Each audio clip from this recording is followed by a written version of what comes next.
بسم اللہ الرحمن الرحیم۔ السلام علیکم ورحمۃ اللہ وبرکاتہ۔ میں زبیر خان ہوں اور آپ میرا ویلاگ دیکھ رہے ہیں۔ عزت اور بے عزتی کے فرق کا مٹ جانا، یہ آج کے پروگرام کا موضوع ہے۔ اس پروگرام میں پہلے آپ ایک ورسٹائل تجزیہ نگار محمد حنیف کی مختصر سی گفتگو سنیں گے جو حال ہی میں انہوں نے اپنے BBC کے پروگرام میں کی ہے، اور اس کے بعد اس موضوع پر میں اپنا نقطہ نظر بھی بیان کروں گا۔ تو پہلے سنیے مکرمی حنیف صاحب کی بات چیت۔ عمران خان سیاست چون تو پہلے کدی کدی کالجاں تے یونیورسٹیاں وچ موٹیویشنل ٹائپ لیکچر دینا ہوندا سی۔ ایک مینوں بھی یاد ہے، ਉਹਦੇ 'ਚ ਉਹਨੇ ਇੱਕ ਕਿੱਸਾ ਸੁਣਾਇਆ ਸੀ ਵੀ ਜਦੋਂ ਛੋਟਾ ਹੁੰਦਾ ਸੀ 16-17 ਸਾਲ ਦੀ ਉਮਰ 'ਚ ਜ਼ਿੰਦਗੀ 'ਚ ਪਹਿਲੀ ਦਫਾ ਟੈਸਟ ਮੈਚ ਲਈ ਸਿਲੈਕਟ ਹੋਇਆ, ਉਹ ਵੀ ਆਪਣੇ ਸ਼ਹਿਰ ਲਾਹੌਰ ਵਿੱਚ। ਕਸਾਵੀ ਸਟੇਡੀਅਮ ਵਿੱਚ ਪੈਡ ਸ਼ੈਡ ਪਾ ਕੇ ਬੈਟਿੰਗ ਕਰਨ ਲਈ ਵਿਕਟ ਤੇ ਗਿਆ ਤੇ ਪਹਿਲੇ ਜਾਂ ਦੂਸਰੇ ਬਾਲ ਤੇ ਹੀ 0 ਤੇ ਆਊਟ ਹੋ ਗਿਆ ਤੇ ਕਹਿੰਦਾ ਸੀ ਉਸ ਤੋਂ ਜ਼ਿਆਦਾ ਬੇਇੱਜ਼ਤੀ ਮੈਂ ਕਦੀ ਜ਼ਿੰਦਗੀ 'ਚ ਮਹਿਸੂਸ ਨਹੀਂ ਕੀਤੀ। ਉਹ ਵਿਕਟ ਤੋਂ ਲੈ ਕੇ ਪਵੇਲੀਅਨ ਤੱਕ ਦਾ ਜਿਹੜਾ ਵਾਕ ਸੀ, ਉਹ ਕਹਿੰਦਾ ਸੀ ਉਹ ਮੇਰੀ ਜ਼ਿੰਦਗੀ ਦਾ ਸਭ ਤੋਂ ਲੰਮਾ ਪੈਂਡਾ ਸੀ। ਤੇ ਉਸ ਤੋਂ ਬਾਅਦ ਫਿਰ ਉਹਨੇ ਇੱਜ਼ਤ ਬੇਇੱਜ਼ਤੀ ਦਾ ਫਰਕ ਭੁਲਾ ਜਿਹਾ ਦਿੱਤਾ। ਇਸ ਹਫਤੇ ਵੀ ਖਾਨ ਦੇ ਹਜ਼ਾਰਾਂ, ਉਹ ਕਹਿਣਗੇ ਲੱਖਾਂ ਲੋਕ ਲੰਮਾ ਪੈਂਡਾ ਕਰਕੇ ਇਸਲਾਮਾਬਾਦ ਅੱਪੜੇ, ਨਾਕੇ ਤੋੜੇ, ਕੰਟੇਨਰਾਂ ਨੂੰ ਧੱਕੇ ਮਾਰੇ, ਕੱਚਿਆਂ ਪੱਕਿਆਂ ਰਸਤਿਆਂ ਤੋਂ ਕਿਸੇ ਤਰ੍ਹਾਂ ਇਸਲਾਮਾਬਾਦ ਆ ਵੜੇ। ਹਕੂਮਤ ਲਲਕਾਰੇ ਪਈ ਮਾਰਦੀ ਸੀ ਵੀ ਕੋਈ ਇੱਥੇ ਸਾਨੂੰ ਵੜ ਕੇ ਵਿਖਾਵੇ। ਉਸ ਤੋਂ ਬਾਅਦ ਸਰਕਾਰ ਦਾ ਡੰਡਾ ਚੱਲਿਆ, ਆਂਸੂ ਗੈਸ ਤੇ ਰਬੜ ਦੀਆਂ ਗੋਲੀਆਂ, ਆਖਰ ਤੇ ਬੰਦੂਕਾਂ ਸਿੱਧੀਆਂ ਹੋਈਆਂ। ਲੋਕ ਨੱਸ ਭੱਜ ਕੇ ਜਾਨਾਂ ਬਚਾ ਕੇ ਇਸਲਾਮਾਬਾਦੋਂ ਨਿਕਲ ਗਏ। ਜਿਹੜੇ ਵਿਚਾਰੇ ਫੜੇ ਗਏ ਨੇ ਉਹ ਹੁਣ ਕਈ ਸਾਲ ਥਾਣੇ ਕਚਹਿਰੀਆਂ ਭੁਗਤਣਗੇ। ਹਕੂਮਤ ਸੀਨੇ ਤੇ ਹੱਥ ਮਾਰ ਕੇ ਦੱਸਦੀ ਪਈ ਹੈ ਵੀ ਵੇਖੋ ਇਹਨਾਂ ਪਾਗਲਾਂ ਨੂੰ, ਇਹ ਆਪਣਾ ਖਾਨ ਛੁਡਾਉਣ ਆਏ ਸਨ, ਇਥੋਂ ਕੁੱਟ ਖਾ ਕੇ ਬੇਇੱਜ਼ਤੀ ਕਰਵਾ ਕੇ ਤੇ ਜੁੱਤੀਆਂ ਛੱਡ ਕੇ ਨੱਸ ਗਏ ਨੇ। ਹਕੂਮਤ ਦੇ ਡੰਡੇ ਤੋਂ ਜ਼ਿਆਦਾ ਉਹਨਾਂ ਭੈਣਾਂ ਭਰਾਵਾਂ ਸੇ ਜ਼ਿਆਦਾ ਡਰ ਲੱਗਦਾ ਹੈ ਜਿਹੜੇ ਘਰ ਬੈਠੇ ਹਕੂਮਤ ਨੂੰ ਹਲਾਸ਼ੇਰੀ ਦੇ ਰਹੇ ਸਨ ਬਈ ਕੁੱਟੋ ਇਹਨਾਂ ਨੂੰ, ਛੋਡੇ ਲਾ ਦਿਓ ਇਹਨਾਂ ਦੇ, ਇੰਨੇ ਲਿੱਤਰ ਮਾਰੋ ਵੀ ਇਹ ਕਦੀ ਫਿਰ ਇਸਲਾਮਾਬਾਦ ਦਾ ਮੂੰਹ ਨਾ ਕਰਨ। ਇਸ ਕੁੜਮਾਸ ਵਿੱਚ ਸਾਰੇ ਇਹ ਭੁੱਲ ਗਏ ਵੀ ਇਸ ਮੁਲਕ ਵਿੱਚ ਇੱਕ ਪਾਰਲੀਮੈਂਟ ਵੀ ਹੈ, ਅਦਾਲਤਾਂ ਵੀ ਨੇ, ਸੁਣਿਆ ਸੀ ਕੋਈ ਕਾਨੂੰਨ ਆਇਨ ਵੀ ਹੁੰਦਾ ਹੈ। ਫੈਸਲਾ ਆਖਰ ਤੇ ਬੰਦੂਕਾਂ ਨੇ ਕੀਤਾ। ਅਜੇ ਇਹ ਨਹੀਂ ਪਤਾ ਵੀ 2 ਮਰੇ ਨੇ ਜਾਂ 20, ਲੇਕਿਨ ਇਹ ਪਤਾ ਹੈ ਵੀ ਫਾਇਰ ਮਾਰਨ ਵਾਲਿਆਂ ਦਾ ਝਾਕਾ ਖੁੱਲ੍ਹ ਗਿਆ ਤੇ ਜਿਹੜੇ ਜੁੱਤੀਆਂ ਛੱਡ ਕੇ ਨੱਸੇ ਨੇ ਉਹਨਾਂ ਨੂੰ ਵੀ ਤੇ ਫਾਇਰ ਮਾਰਨ ਵਾਲਿਆਂ ਨੂੰ ਵੀ, ਦੋਵਾਂ ਧਿਰਾਂ ਨੂੰ ਪਤਾ ਹੈ ਵੀ ਇਹ ਖਲਕਤ ਇੱਕ ਦਿਨ ਫੇਰ ਪਲਟ ਕੇ ਆਏਗੀ ਤੇ ਫੇਰ ਪਤਾ ਨਹੀਂ ਕਿੰਨਾ ਬੰਦਾ ਮਾਰ ਕੇ ਇਸਲਾਮਾਬਾਦ ਸਾਫ਼ ਕਰਾਉਣਾ ਪਏਗਾ। ਇੰਨੀ ਬੇਇੱਜ਼ਤੀ ਨਾ ਕਰੋ ਵੀ ਲੋਕ ਇਮਰਾਨ ਖਾਨ ਦੀ ਤਰ੍ਹਾਂ ਇੱਜ਼ਤ ਤੇ ਬੇਇੱਜ਼ਤੀ ਦਾ ਫਰਕ ਹੀ ਭੁੱਲ ਜਾਣ। ਹਰ ਵੇਲੇ ਬੰਦੂਕਾਂ ਸਿੱਧੀਆਂ ਰੱਖੋਗੇ ਤੇ ਇਹ ਲੋਕ ਕਿਤੇ ਬੰਦੂਕਾਂ ਤੋਂ ਡਰਨਾ ਹੀ ਨਾ ਬੰਦ ਕਰ ਦੇਣ, ਤੇ ਜੇ ਇਹ ਤੁਹਾਡੀਆਂ ਬੰਦੂਕਾਂ ਤੋਂ ਵੀ ਨਾ ਡਰੇ تو پھر کارے تو ڈراؤ گے۔ جیسے پہلے بھی ذکر کیا ہے کہ محمد حنیف صاحب ایک ورسٹائل شخصیت کے مالک ہیں اور ان کی گفتگو بھی خاصی ورسٹائل ہوتی ہے۔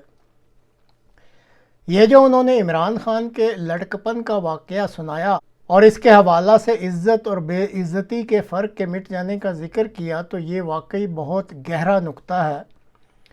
پنجابی کے کلام میں ایک مصرع ہے جس کا مفہوم کچھ اس طرح ہے کہ عشق دی سب تو وڈی عزت گلی گلی رسوائی ہے۔ زندگی میں کسی بڑے مقصد کو حاصل کرنے کے لیے اس مقصد کے حصول کو عشق بنانا پڑتا ہے، اور جب مقصد کا حصول عشق بن جائے تو پھر اس راہ میں عزت اور بے عزتی کا فرق خود بخود مٹ جاتا ہے۔ اپنے پہلے میچ میں 2 بالوں پر آؤٹ ہونے کے بعد اگر عمران خان اپنی ہونے والی اس بے عزتی کو بھلا نہ دیتا اور کرکٹ کے ساتھ عشق کر کے اس فیلڈ میں نامی گرامی بننے کا مقصد سامنے نہ رکھتا تو وہ کرکٹ کی دنیا کا لیجنڈ بھی نہ بنتا۔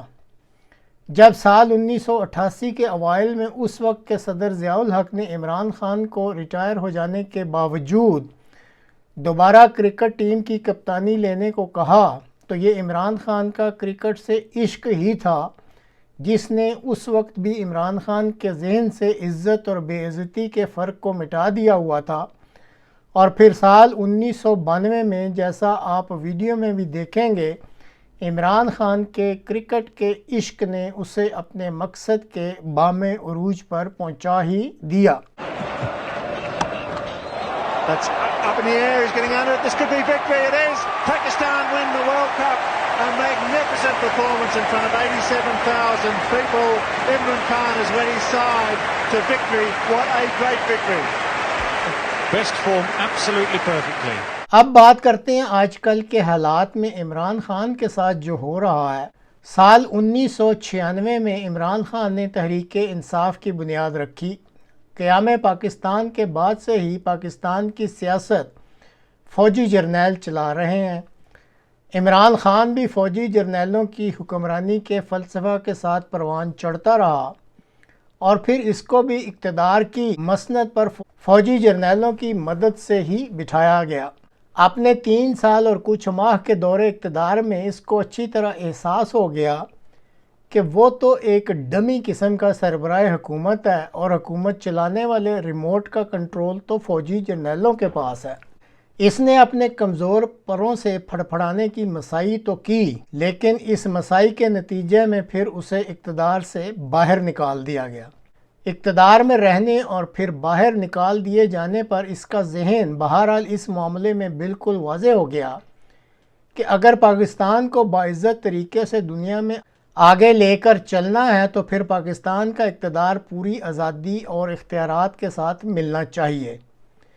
جیسے لڑکپن میں 2 بالوں پر آؤٹ ہونے کے بعد کریز سے پویلین میں واپس جاتے ہوئے عمران خان نے بے عزتی محسوس کی تھی، اسی طرح سال 2022 میں وزیر اعظم ہاؤس سے صرف اپنی ذاتی ڈائری کے ساتھ نکلتے ہوئے بھی عمران خان نے اس بے عزتی کو محسوس کیا تھا۔ اپنی 17 سال کی عمر میں صرف 2 بالوں پر آؤٹ ہو جانے والی بے عزتی کو جب اس نے کسی بڑے مقصد کے حصول کے ساتھ جوڑ دیا تو پھر اس کے نزدیک عزت اور بے عزتی کا فرق مٹ گیا۔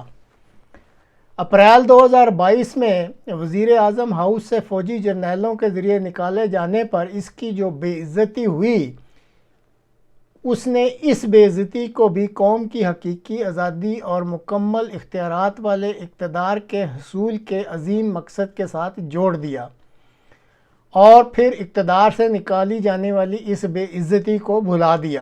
اقتدار سے نکالے جانے کے بعد کچھ عرصہ تک تو عمران خان آزادانہ ماحول میں جدوجہد کرتا رہا، لیکن اب وہ تقریباً گزشتہ 1.5 برس سے قید و بند کی صعوبتیں برداشت کر رہا ہے۔ دوران قید فوجی جرنیل مافیا نے اسے کافی سبز باغ دکھائے اور کہا کہ اگر وہ اپنے حقیقی آزادی اور مکمل اختیارات والے مطالبوں سے دستبردار ہو جائے تو اسے دوبارہ اقتدار میں شریک کیا جا سکتا ہے، لیکن عمران خان نہیں مانا اور اس نے بڑے مقصد یعنی حقیقی آزادی اور مکمل اختیار کے حصول کے لیے اپنے آرام کو بھلا کر دکھوں والی زندگی گزارنے کو ترجیح دی ہے۔ یہاں کچھ لوگ اپنے اپنے ظرف کے مطابق ہرزہ سرائیاں کرتے رہتے ہیں، لیکن اگر گہرائی میں جا کر دنیا کی ہر قسم کی چاہے وہ مذہبی تاریخ ہو یا دنیاوی معاملات کی تاریخ ہو، اگر اس کا مطالعہ کیا جائے تو علم ہوتا ہے کہ جب تک خاص لذت نہ ہو تو کیا ضرورت ہوتی ہے کہ آرام چھوڑ کر دکھوں میں پڑا جائے۔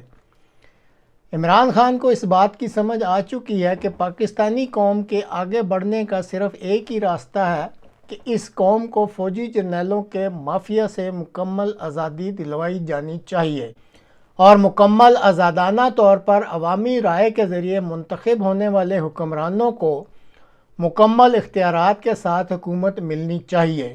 عمران خان نے اپنے ذہن میں اب یہ مقصد بنا لیا ہے اور اس مقصد کے حصول میں ہی اٹھائے جانے والے دکھوں سے اسے خاص لذت اور راحت مل رہی ہے۔ وقت کے ساتھ ساتھ پاکستانی قوم پر بھی اب یہ عقدہ کھل رہا ہے کہ ایک ایسا شخص جسے اقتدار یا دولت کی بظاہر کوئی ضرورت نہیں ہے، وہ آرام کی زندگی کی بجائے دکھوں کو صرف قوم کے لیے جھیل رہا ہے، اور جوں جوں اس ملک کے عوام کو یہ بات سمجھ آ رہی ہے ان کی ہمدردیاں بھی عمران خان کے ساتھ بڑھتی جا رہی ہیں۔ پاکستان پر چونکہ گزشتہ 75 سالوں سے جنرل مافیا کا قبضہ ہے اور انہوں نے کچھ مزید گدھوں کو بھی اپنے ساتھ ملا رکھا ہے، اس لیے وہ اس نئی زمینی حقیقت کو جو عمران خان کی شکل میں موجود ہے اس کو سمجھنے سے قاصر ہیں۔ انسان کے پاس سب سے قیمتی شے جان ہی ہوتی ہے۔ 26 اور 27 نومبر کی رات کو پاکستانیوں نے یہ قربانی بھی بڑے پیمانے پر دے دی ہے۔ مسئلہ یہی ہے کہ دولت، اقتدار اور اختیارات انسان کو ہر لحاظ سے اندھا کر دیتے ہیں اور بعد میں پھر صرف پچھتاوے ہی رہ جاتے ہیں۔